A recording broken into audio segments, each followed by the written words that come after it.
بڑا معروف نام ہے بہلول کا. مجاذیب میں مجذوب وہ ہوتا ہے کہ تجلیات کے وفود سے جس کا چراغ عقل ٹوٹ جائے، بجھ جائے، جس کا شیشہ عقل ٹوٹ جائے، اس کو مجذوب کہتے ہیں. لیکن اللہ کی قربت کے سائے میں وہ رہتا ہے.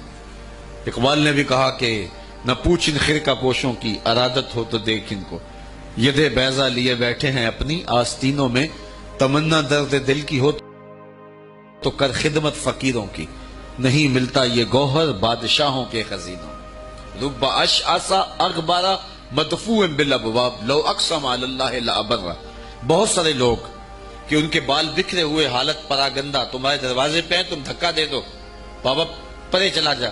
لیکن فرمایا کبھی انہیں چھیڑنا بیٹھنا، اللہ کے نام پہ قسم ڈال دیں تو اللہ پوری کر دیتا ہے. ایسے لوگ بھی، یہ بخاری کی روایت ہے جو میں آپ کے سامنے پیش کی ہے. رب اشعث اغبر مدفوع بالابواب لو اقسم علی اللہ، اگر اللہ پہ کوئی قسم ڈال دیں، لابر، اللہ پھر پوری کرتا ہے، ان کی لاج رکھتا ہے. پھر چونکہ بندے جو اس کے ہوتے ہیں. بغداد کا بازار تھا اور ایک حلوائی جو ہے وہ صبح صبح اپنی دکان سے جا رہا تھا کہ ایک فقیر آ نکلا، لکڑی کے کھڑاؤں اس نے پہنے ہوئے تھے. تو کہا بابا جی آؤ ذرا بیٹھو. تو اس نے گرم گرم دودھ نکال کر کے بابا جی کو پیش کیا.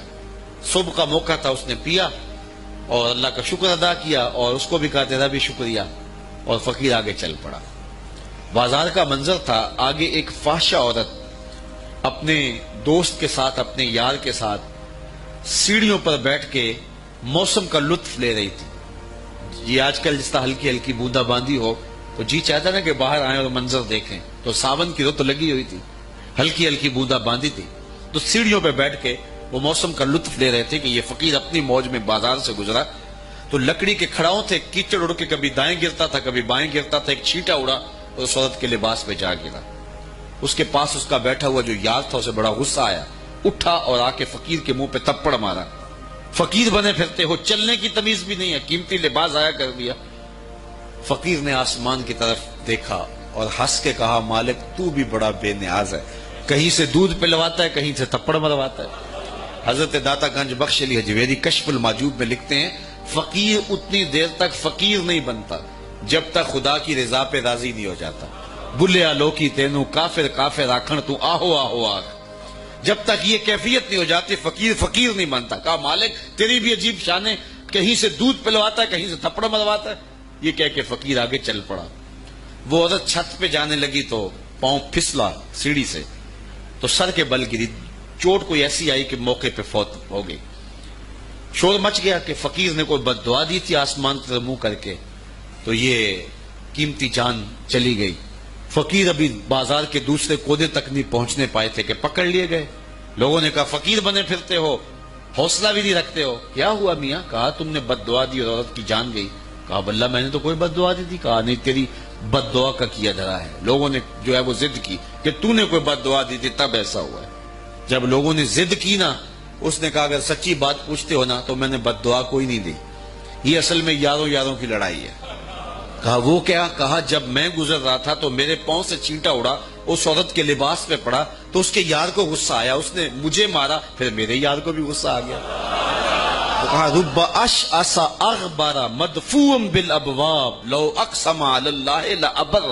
اولاد کی تربیت ہمارے ذمہ لازم ہے اور اس تربیت کا بہترین ذریعہ ہماری اپنی تربیت ہے. اولادیں ہماری گفتگو کو تھوڑا، ہمارے عمل کو زیادہ قبول کرتی. آج لوگ ہمارے پاس آتے ہیں جی ہمارا بچہ نماز نہیں پڑھتا. چلو ہم نہیں پڑھتے یہ تو پڑھے. تو میں کہتا ہوں یہ کیوں پڑھے؟ جب تم مصلی بچھاؤ گے تو یہ بھی بچھائے گا. تو ہم نے اپنے عمل سے اپنی اولاد کو جو ہے وہ سیدھا کرنا ہے اور ان کو درست راستے پہ لانا ہے. بالخصوص بچے جب چھوٹے ہوتے ہیں اس وقت وہ ماں باپ کی بات کو غور سے سنتے ہیں. انہیں ماں باپ سے بہت زیادہ محتاجی ہوتی ہے، ضرورت مند ہوتے ہیں اور ماں باپ کی عادات کو کاپی کرتے ہیں. اور عموماً ہم بچوں کو اس عمر میں توجہ نہیں دیتے. 4 سال سے لے کر کے 8-9 سال تک کی عمر کا بچہ انتہائی توجہ کا مستحق ہے کہ ماں بھی توجہ دے، باپ بھی توجہ دے. اس کے بعد پھر آہستہ آہستہ وہ مانوس ہونے لگتا ہے اپنے دوستوں سے. اور بالخصوص 12-13 سال کے بعد وہ مانوس ہو جاتا ہے اپنے دوستوں سے. پھر اس نے جو سیکھنا ہے وہ دوستوں سے سیکھتا ہے. اگر دوست اچھے ہوں گے وہ اچھائیاں سیکھ جائے گا، اگر دوست برے ہوں گے تو وہ برائیاں سیکھ جائے گا. اس وقت ہم پریشان ہوتے ہیں کہ ہماری اولاد ہمارے پاس بیٹھتی نہیں ہے. اصل اس کی اب بیٹھنے کی عمر نہیں رہی، کیونکہ وہ تمہارے ہم عمر نہیں ہے کہ تمہارے ساتھ بیٹھیں، اور اب وہ بچے بھی نہیں رہے تو وہ اپنی ہم عمر نسل کو تلاش کریں گے. اس وقت ہم اگر اولاد کو کھینچیں گے تو وہ ہمارے پاس نہیں آئے گی. وقت جو تھا وہ ہم نے ضائع کر دیا. لیکن ہمیں پھر بھی اس دور میں اولاد سے غافل نہیں ہونا چاہیے. ہمیں ایک تو کوشش کرنی چاہیے کہ اچھے لوگوں کی دوستی ان بچوں کے ساتھ جو ہے وہ پیدا کرنے کی کوشش کریں. المرء علی دین خلیلہ فلینظر احدکم من یخالل.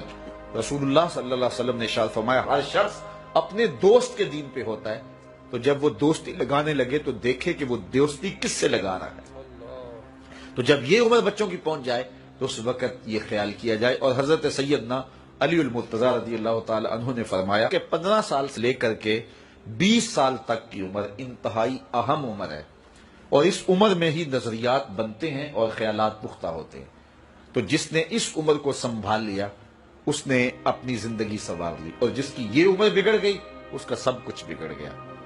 اس وقت میرے خیال کے مطابق 15 سے 20 سال تک کی اس عمر کو دوست بھی نہیں اتنا بگاڑ سکتے، معاشرہ بھی اتنا نہیں بگاڑ سکتا.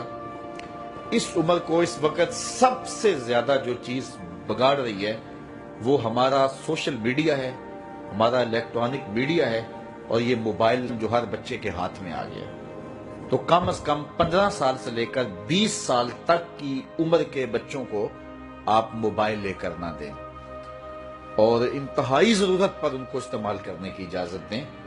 باقی ان کو اس عمر کے اندر اگر آپ نے اجازت فراہم کر دی اور وہ آپ کے کہے میں نہ رہے تو یہ ایسی بربادی ہے، ایسی تباہی ہے کہ جس کا ازالہ بعد میں بہت مشکل ممکن ہوگا. اس لیے اس وقت سب سے زیادہ ہمیں جو چیز نقصان پہنچا رہی ہے، ہماری معاشرت کو جو چیز کھوکھلا کر رہی ہے، وہ یہ چیز ہے. یہ میں کل کی ایک رپورٹ پڑھ رہا تھا انڈیا کی، کہ انڈیا کا جو معاشرہ ہے اس میں جو نوجوان ہیں وہ بالکل اس میڈیا کی وجہ سے برباد ہو گئے. اور پاکستان میں بھی اس کے اثرات جو ہیں وہ بہت سارے ہیں. لیکن یہاں اب بھی کوئی شرم و حیا موجود ہے، لیکن اگر ہم نے اپنی نسل کے آگے بند نہ باندھا تو یہ میڈیا مغرب کی جانب سے ہماری معاشرتوں کو تباہ کرنے کے لیے ایک ہتھیار کے طور پہ استعمال کیا جا رہا ہے، اور ہماری نسل بڑی تیزی کے ساتھ جو ہے اس کا شکار ہو رہی ہے. اور گھر لٹ رہے ہیں، شرم و حیا وہ جو ہے وہ اس کا جنازہ نکل رہا ہے. تو اس حوالے سے والدین کو خصوصی توجہ دینے کی ضرورت ہے. پھر ہاتھ ملیں گے تو پھر جو ہے وہ اس کا کوئی علاج نہیں ہوگا. لکھا ہے وہ ہمیں مل کے رہے گا. شیخ سعدی شیرازی فرماتے ہیں یہ کبھی نہیں ہوتا کہ مقدر کا لکھا نہ ملے، ہمارے اوپر صرف کوشش کرنا ہے. انہوں نے بڑی خوبصورت مثال دی کہ ایک بندہ جا رہا تھا جنگل میں تو اس نے دیکھا کہ ایک لومڑی ہے جس کے پاؤں بھی کٹے ہیں، ہاتھ بھی کٹے ہوئے. تو اس نے کہا مالک تو اس کو کیسے رزق دیتا ہوگا؟ تو وہ ایک درخت پہ چڑھ کے بیٹھ گیا. ایک شیر آیا، اس نے شکار کیا اور کچھ کھایا اور باقی بس خوردہ چھوڑ کے چلا گیا. یہ رینگتی ہوئی آگے بڑھی اور وہ جو بچہ کھچا تھا اس نے وہ کھا لیا. تو اس کا بڑا یقین کامل ہو گیا. اس نے کہا کہ مالک تو کتنا کریم ہے، اس کو بھی رزق دیتا ہے. ایک غار میں جا کے بیٹھ گیا. جب وہ بے دست و پا لومڑی کو رزق دیتا ہے انہیں تو پھر انسان. ایک پہر گزرا، 2 پہر گزرے، تو ہاتف سے آواز آئی میرے بندے میں تجھے بھی دوں گا لیکن شیر بن لومڑی نہ بن. شیر بن لومڑی نہ بن کہ خود بھی کھا اور اوروں کو بھی کھلا. تو قسمت کا ہے جو مل کے رہتا ہے. اب کوئی شیر بن کے لے لے یا لومڑی بن کے لے لے، حرام ذریعہ اختیار کر لے یا حلال ذریعہ اختیار کر لے، اب یہ ہمیں اس نے اختیار دیا ہے. فَلَنُحْيِيَنَّهُ حَيَاتًا طَيِّبَةً. اللہ فرماتا ہے کہ جو میرا ہو جائے پھر میں ستھری زندگی دے دیتا ہوں، میں پاکیزہ زندگی دے دیتا ہوں، میں نورانی زندگی عطا کر دیتا ہوں. تو یقیناً جو اس کے ہو جائیں پھر اللہ اس کا ہو جاتا ہے. فَلَنُحْيِيَنَّهُ حَيَاتًا طَيِّبَةً کا روپ چڑھتا ہے ان کے چہرے کے اوپر. زندہ ہوتے ہیں تو خوبصورت زندگی گزارتے ہیں، اور جب اس دنیا سے جاتے ہیں تو پھر بھی خوبصورت زندگی گزارتے ہیں. اللہ تعالی ہمیں ایسا کر دے کہ مرنے کے بعد بھی ہمارے چہرے پہ رسول اللہ کے انوار کا عکس نمایاں ہو، اور دنیا کی زندگی میں رہیں تو ہم طمانیت کی زندگی، سکھ اور چین کی زندگی گزاریں. صبح سے لے کر شام تک ٹینشن، مصیبت، پریشانیاں، کیا ضرورت ہے اتنا کچھ لینے کے لیے؟ درود پڑھتے جاؤ، زندگی گزارتے جاؤ، زندگی سوکھی گزارو، زندگی اوکھی نہ گزارو، جو اللہ نے دے دیا اس پہ راضی ہو جاؤ، بس ٹھیک ہے۔ اگر کوئی لوگ تمہیں گالیاں دیتے ہیں، برا کہتے ہیں، کوئی بات نہیں، بلیا لوکی تینوں کافر کافر آکھن، تو آہو آہو آ۔ کوئی تکلیفیں دیتا ہے پھر بھی پریشان نہ ہو، رزق تھوڑا ہے تب بھی پریشان نہ ہو، زیادہ ہے پھر بھی ٹینشن نہ لو، اللہ کا شکر ہے، اللہ نے جس حال میں رکھا ہے۔ اور سنو، میں کہتا ہوں کہ یہ ٹینشن فری حدیث ہے۔ حضرت علی المرتضیٰ فرماتے ہیں جو اللہ کے دیے گئے تھوڑے رزق پہ راضی ہو گیا، اللہ قیامت کے دن اس کے تھوڑے عملوں پہ راضی ہو جائے۔ جو اللہ کے دیے تھوڑے رزق پہ راضی ہو گیا، اللہ قیامت کے دن اس کے تھوڑے عملوں پہ راضی ہو گیا۔ تو خوش نصیب ہیں وہ لوگ جو اپنی زندگی کو اللہ کی رضا میں گزارتے ہیں اور اپنی آخرت کو بھی اس کی رضا کے سائے میں لے جاتے ہیں۔ اللہ تعالیٰ مجھے آپ کو اپنی رحمتوں کے سائے میں رکھے، دنیا آخرت کی بہاریں نصیب فرمائے۔ آقا کریم علیہ السلام کی مجلس نور سجی ہے۔ حضرت انس بن مالک رضی اللہ تعالی عنہ روایت کرتے ہیں، ایک شخص آیا اور حضور کی خدمت میں عرض گزار ہوتا ہے، متی الساعہ یا رسول اللہ، اے پیارے رسول صلی اللہ علیہ وسلم، قیامت کب آئے گی؟ اگر ایک طالب علم پوچھ رہا ہو کہ استاد جی امتحان کب ہوں گے، تو اس کا مطلب صاف صاف یہ ہے کہ اس نے بھرپور تیاری کر رکھی ہے اور بے چینی سے اسے امتحانات کا انتظار ہے۔ تو اس نے کہا متی الساعہ، قیامت کب آئے گی؟ تو حضور نے اس کو جو جواب دیا، فرمایا ما عادت لہا، قیامت کا پوچھ رہے ہو، اس کے لیے تیاری کیا کر رکھی؟ تو شخص کا جواب سنیے، اس نے عرض کی ما عادت لہا من کثیر صلاۃ ولا صوم ولا صدقہ ولکن احب اللہ ورسولہ، میں قیامت کی تیاری کے لیے نمازوں، روزوں اور صدقات کی کثرت نہیں رکھتا۔ بعض ہمارے خطبہ جوش خطابت میں کہہ دیتے ہیں کہ اس نے کہا کہ یا رسول اللہ، نہ میں نمازیں پڑھی ہیں نہ میں روزے رکھے ہیں۔ یہ کیسے ہو سکتا ہے کہ ایک صحابی رسول ہو اور وہ نماز نہ پڑھتا ہو اور وہ روزے نہ رکھتا ہو؟ اس نے روزوں اور نمازوں کی کثرت کی نفی کی ہے۔ لفظ جو حدیث کے ہیں وہ یہ ہیں، اس نے کہا ما عادت لہا من کثیر صلاۃ ولا صوم ولا صدقہ، میرے پاس نمازوں اور روزوں اور صدقے کی کثرت نہیں ہے۔ اس بات پہ مجھے کوئی تیاری کی صورت میں ناز نہیں ہے کہ میرے پاس بہت ساری نمازوں کا ذخیرہ ہے، صدقات میں نے بہت سارے کیے ہیں، لیکن جو میری تیاری ہے وہ یہ ہے ولیکن احب اللہ ورسولہ، میں اللہ اور اس کے رسول سے پیار کرتا ہوں، میری بس یہی تیاری ہے۔ تو اس جواب پر حضور علیہ السلام نے جو ارشاد فرمایا وہ سننے کے قابل ہے۔ آقا کریم علیہ السلام نے ارشاد فرمایا انت مع من احببت، تو جس کے ساتھ محبت کرتا ہے اسی کے ساتھ ہوگا۔ اب حضرت انس بن مالک رضی اللہ تعالی عنہ اپنی رائے دیتے ہیں، فرماتے ہیں فما فرحنا بے قول نبی صلی اللہ علیہ وسلم انت مع من احببت، کہتے ہیں ایمان لانے کے بعد زندگی میں کبھی اتنی خوشی نہیں ہوئی تھی جتنی خوشی اس قول کو سن کے ہوئی کہ حضور علیہ السلام نے فرمایا کہ تم اس کے ساتھ ہوگے جس سے محبت کرتے ہو۔